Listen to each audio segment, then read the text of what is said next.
All right, so now once you got the majority of your interface set up, your template set up, the next step is to bring your data in and start inputting data. Now, I'm not going to go through in this particular case showing you how to import the data. That's covered in other knowledge apps. We're assuming that you already know how to do that. So whether you import the points into the drawing as an ASCII file or use a survey database and bring the points into the drawing, it's totally, that's up to you on how you do it. Once the points come into the drawing and you've inserted them, you then want to go to your point groups and you want to update your point groups so that it populates your point groups. If you don't have the point groups already set up, which you should have done in the template, then you go ahead and make them, set them up so that you actually have a point group. It's going to be a lot easier to manage your points for this particular process. Now, there's a couple things that we can do here, and one of them is to right-click on that group once you have them in the drawing and select Edit Points. Now, when you select Edit Points, it opens up the panorama.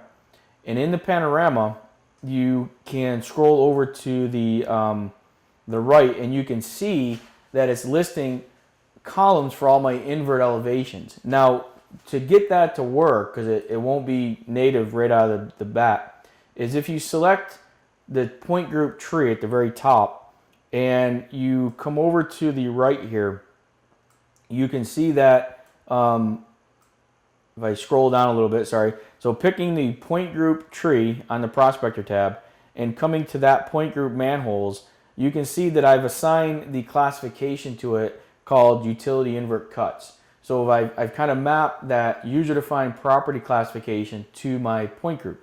And then by doing that, now that when I go into edit the points in the panorama, I get the I get those inverts that I can now see as part of that point or in this dialog box. Okay. Now a couple things about this dialog box. You probably want to reformat it. You can drag and drop. I would come through here and hide all these columns that I'm seeing, because you don't need to see all this latitude, longitude stuff. So what you do probably want to have is the description and the other columns. So I'm hiding this stuff. I don't need scale factor. We'll get rid of convergence. And you probably want to keep on the style of the manhole. Importantly, the point label style. But then we can also get rid of, we don't really care about the layer. Oops, let's get rid of that. The project version. All right, so I'm hiding these other layers here because I don't need to see those.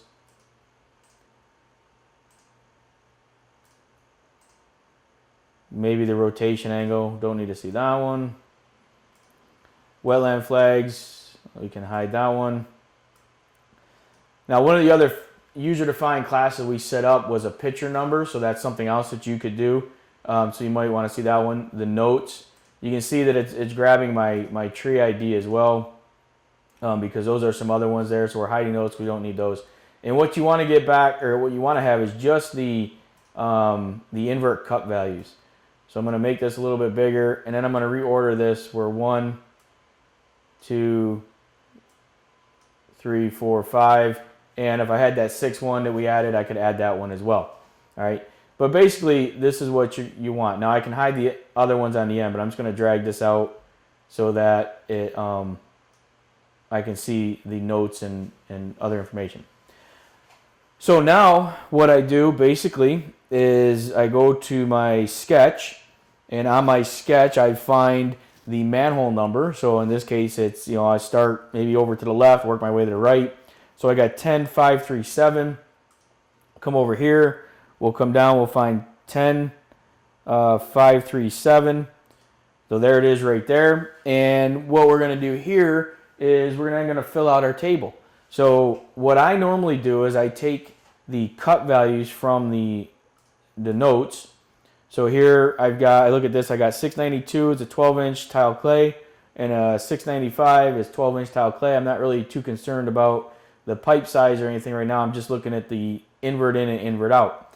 And what I do to kind of make and have some standardization in what I'm doing is I take the the smallest cut value, so 692 is less than 695, and I can see the flow, so that makes sense to the flow of my structure. And what I do is I make that highest value first, meaning that my 692, which is my first invert from the top to the bottom of the pipe, or to the structure, that one goes first. And then I put them in order of, from highest to lowest, so that my highest invert, or pipe is at the top of the structure, and my lowest is at the bottom. My lowest is always my last, because technically that should be your out. So if you look at 10.541, and I take a look at this, I can see that 1151 is my highest pipe, so that would be number 1. 1156 is number 2.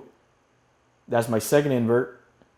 1210 is my third. That's my third invert. And 1244 is my out. That's my last invert. So if I look at that structure, 10541, so if we go to 10541, which is the next one down, you can see 1151, 1156, 1210, 1244. So that shows you the inverts 1, 2, 3, 4. Once I do that, you can see then I can also plug in the picture number.